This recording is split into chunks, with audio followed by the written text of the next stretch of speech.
అందరికీ నమస్తే అండి. నేను మీ హారిక. ముందుగా అందరికి కూడా దసరా శుభాకాంక్షలు. దసరా నవరాత్రుల్లో మొదటి 5 రోజులు అమ్మవారికి ఏ రంగులంటే ఇష్టం, అలాగే ఏమేం ప్రసాదాలు చేయొచ్చు అని ముందు వీడియోలో తెలుసుకుందాం కదా.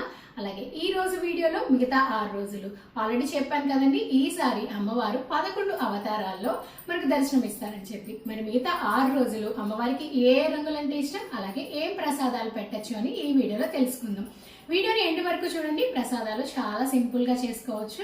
మరి ఇంకెందుకు ఆలస్యం, వీడియోలోకి వెళ్ళిపోదాం రండి.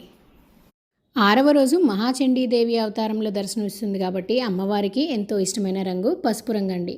అలాగే పసుపు రంగులో ఉన్న కదంబం ప్రసాదం అంటే ఎంతో ప్రీతి. ఎలా చేసుకోవాలో చూసేద్దామా. మనకు దొరికే ఏ కూరగాయలైనా వేసుకోవచ్చు. ముఖ్యంగా కదంబం ప్రసాదానికి గుమ్మడికాయలు వేయాలి. నా దగ్గర గుమ్మడికాయ లేదని చెప్పి వేయలేదు. మనకి ఇష్టమైన కూరగాయలన్నీ వేసుకొని దీంట్లోనే 2-3 పచ్చిమిరపకాయలు, రుచికి తగ్గట్టుగా ఉప్పు, 1 టేబుల్ స్పూన్ దాకా పసుపు వేసి ముందుగా కూరగాయలని ఉడికించుకోవాలి. నీళ్లు పోసుకోండి. కూరగాయలు తగ్గట్టుగా కొంచెం మునగా నీళ్లు పోసుకొని ఇలా ఉడికించుకోవాలి. మునక్కాయ ఉడికింది అంటే మిగతా కూరగాయలన్నీ ఉడికినట్టే.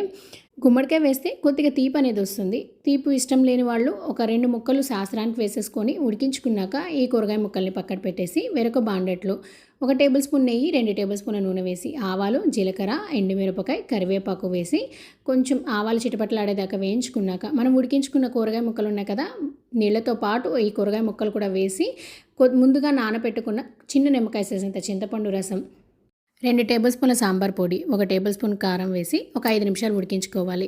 సాంబార్ పొడి మనం ఇంట్లోనే వేసుకోవచ్చు, లేదు అంటే బయట ఇన్స్టెంట్గానే దొరుకుతుందండి. ఒక 5 నిమిషాలు ఉడికించుకున్నాక ముందుగా ఉడికించుకున్న అన్నం, పప్పు ఉంది. ఈ 2 కలిపి నేను ఉడికించేసుకున్నాను. అన్నం, పప్పు వేసేసుకొని ఒకసారి అంతా బాగా కలిసేలా కలుపుకొని కొద్దిగా బెల్లం ముక్క, అంటే పులుపు అనేది అడ్జస్ట్ అవ్వడం కోసం కొంచెం బెల్లం ముక్క కానీ చక్కెర కానీ వేసేసుకొని ఫైనల్గా కొత్తిమీర వేసుకొని ఈ విధంగా కన్సిస్టెన్సీ ఉండేటప్పుడు స్టవ్ ఆఫ్ చేసుకోండి. ఎందుకంటే ఈ కదంబం అనేది చల్లారాక దగ్గర పడిపోతుంది, చిక్కగా అయిపోతుంది. కొంచెం పలచగా ఉండేటప్పుడే స్టవ్ ఆఫ్ చేసుకుంటే కరెక్ట్ కన్సిస్టెన్సీ వస్తుంది. అంతేనండి. అమ్మవారికి నైవేద్యంగా సమర్పించేటప్పుడు కొద్దిగా పైన నెయ్యి వేసి అమ్మవారికి నైవేద్యంగా సమర్పించండి. చాలామందికి తెలిసే ఉంటుంది, కానీ తెలియని వాళ్ళు తెలుసుకుంటారని చెప్తున్నానండి. ఏ ప్రసాదంలో కూడా మనం ఉల్లిపాయ తోటి నైవేద్యంగా పెట్టకూడదు. అందువల్ల ప్రసాదం పెట్టేటప్పుడు ఉల్లిపాయని స్కిప్ చేసేయండి. 7వ రోజు మహాలక్ష్మీదేవి అవతారంలో ఆమెకి నిండు గులాబీ రంగు అంటే ఇష్టం. మరి ప్రసాదంగా రవ్వ కేసరిని ఎలా చేసుకోవాలో చూపించబోతున్నాను. అసలు ఉండలు కట్టకుండా చాలా సింపుల్గా. ఈ కేసరి కోసం బాండలి, గిన్నె ఇలా 2 యూజ్ చేయకుండా ఒకేసారి గిన్నెలో చేసేసేయచ్చు. దానికోసం మందపాటి గిన్నె తీసుకొని 1/2 టేబుల్ స్పూన్ నెయ్యి వేసి జీడిపప్పుల్ని వేయించుకొని పక్కన ఉంచాలి. అదే నెయ్యిలో రవ్వను వేయించుకోవచ్చండి. బొంబాయి రవ్వ, సుజీ రవ్వ అంటారు కదా. కప్పు కొలతలతో చెప్తున్నాను. ఇప్పుడు 1 కప్పు బొంబాయి రవ్వ తీసుకుంటే 1 కప్పు చక్కెర తీసుకోవాలి. ముందుగా 1 కప్పు బొంబాయి రవ్వని మంచి అరోమా స్మెల్ వచ్చేదాకా వేయించుకోవాలి. బొంబాయి రవ్వ వేయించుకోవడంలో ఉంటుంది రవ్వ కేసరి అనేది. ఇది బాగా వేయించుకుంటేనే కేసరి చాలా బాగా వస్తుందండి. ఫ్లేమ్ని సిమ్లో పెట్టుకొని ఈ విధంగా వేయించుకున్నాక వేరొక ప్లేట్లో కానీ గిన్నెలోకి కానీ మార్చేసుకోండి. చాలామందికి కేసరి చేసేటప్పుడు ఉండలు కడుతుంది. ఉండలు కట్టకుండా నేను ఇప్పుడు చూపించిన విధంగా చేశారంటే అస్సలు ఉండలు కట్టకుండా చాలా బాగా వస్తుంది. ఈసారి ఎప్పుడైనా చేసినప్పుడు ఈ ట్రిక్ని అయితే యూస్ చేయండి. మనం వేయించుకున్న రవ్వలో 1 కప్పు చక్కెర కూడా వేసేసుకొని మిక్స్ చేసి అప్పుడు మనము కేసరిని చేసుకున్నారంటే అస్సలు ఉండకట్టదు. 1 కప్పు రవ్వకి 1 కప్పు చక్కెర సరిపోతుంది. ఇప్పుడు రవ్వ వేయించుకున్న గిన్నెలోనే 1 కప్పు రవ్వకి 2 కప్పుల నీళ్లు, 1 కప్పు పాలు వేసుకోవాలి. పాలు అనేది పూర్తిగా ఆప్షనల్ అండి, కానీ పాలు వేస్తే మంచి కమ్మటి టేస్ట్ వస్తుంది. పాలు ఒకవేళ లేదు అనుకుంటే పూర్తిగా 3 కప్పుల నీళ్లు పోసుకోవచ్చు. దీంట్లోనే కొద్దిగా కుంకుమ పువ్వు, కొంచెం ఎల్లో ఫుడ్ కలర్ కూడా వేశాను.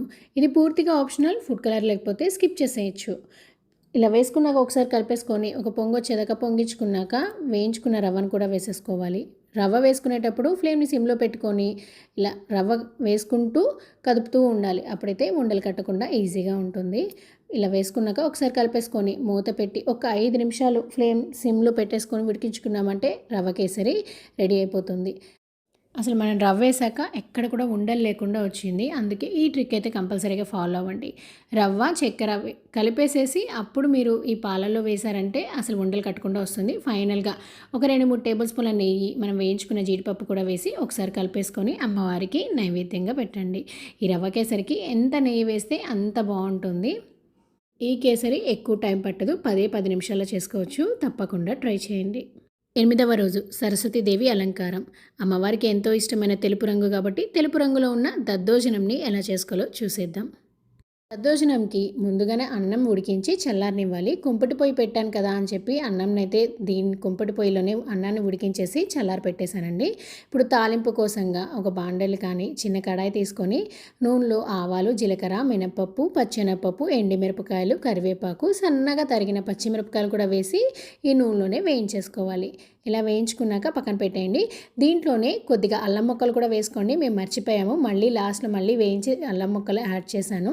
సన్నగా తరిగిన అల్లం ముక్కలు కూడా వేసుకొని తాలింపును పక్కన పెట్టేసి చల్లారిన అన్నంలో గట్టిగా ఉన్న పెరుగును తీసుకోవాలి.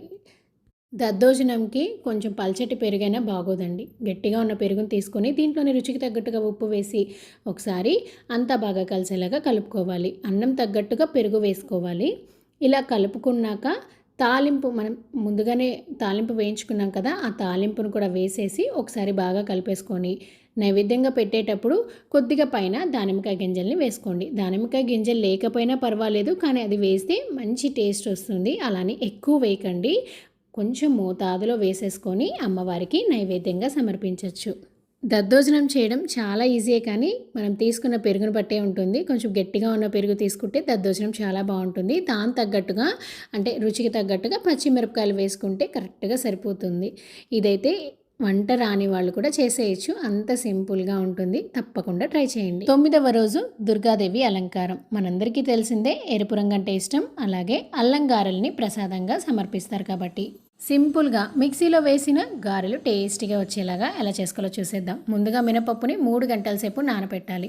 3 గంటలు అయ్యాక మినపప్పును మిక్సీ జార్లోకి మార్చేసుకోవాలి. నీళ్లు లేకుండా మార్చుకోవాలి. ఇలా మార్చుకున్నాక ఒకసారి గ్రైండ్ చేసుకొని దీంట్లోని రుచికి తగ్గట్టుగా ఉప్పు, కొంచెం నీళ్ళని వేసుకోవాలి. 2-3 టేబుల్ స్పూన్ల నీళ్ళు ఒకటే వేసుకోవాలి. ఎక్కువ వేసారంటే పిండి జారయ్యే అవకాశం ఉంటుంది. జారైందంటే వడలు అసలు సరిగ్గా రావండి.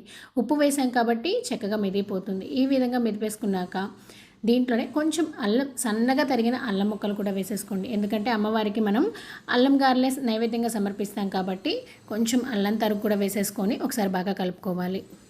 అంతేనండి, కలుపుకున్న పిండిని ఈ విధంగా పల్చటి తడిబట్ట మీద ఒత్తుకోవాలన్నమాట. అసలు వడలు వేయడం రాని వాళ్ళు ఈ ట్రిక్ని ఫాలో అవ్వండి, చాలా సింపుల్గా వచ్చేస్తుంది. తడిబట్ట మీద మనము ఇలా వడలు ఒత్తేసుకున్నామంటే అంటుకోకుండా ఈజీగా వచ్చేస్తుంది. ఇప్పుడు మనం ఒత్తుకున్న వడల్ని వేడి వేడి నూనెలో వేసేసుకొని 2 వైపులా గోల్డెన్ కలర్ వచ్చేదాకా ఫ్రై చేసుకోవడమే. పిండి గట్టిగా ఉంటే వడలు కూడా గట్టిగా ఉంటాయి, చల్లారితే అస్సలు తినలేము. కాబట్టి మిక్సర్ జార్లో వేసినా చాలా టేస్టీగా రావాలంటే పిండి కొంచెం పల్చనగా ఉంటే బాగుంటుంది. 10వ రోజు మహిషాసుర మర్దినీదేవి అలంకారం. అమ్మవారికి ఎంతో ఇష్టమైన ప్రసాదం నిమ్మకాయ పులిహార, పాయసం, అలాగే నీలం రంగు అంటే చాలా ప్రీతి. మరి వీడియో యూస్ఫుల్ అనిపిస్తే లైక్ చేసి మీకు తెలిసిన వాళ్ళకి షేర్ చేయడం మర్చిపోకండి. మరి 11వ రోజు ఏమేం ప్రసాదాలు చేయొచ్చు అనేది మన నెక్స్ట్ వీడియోలో తెలుసుకుందాం. అంతవరకు సెలవు, నమస్తే.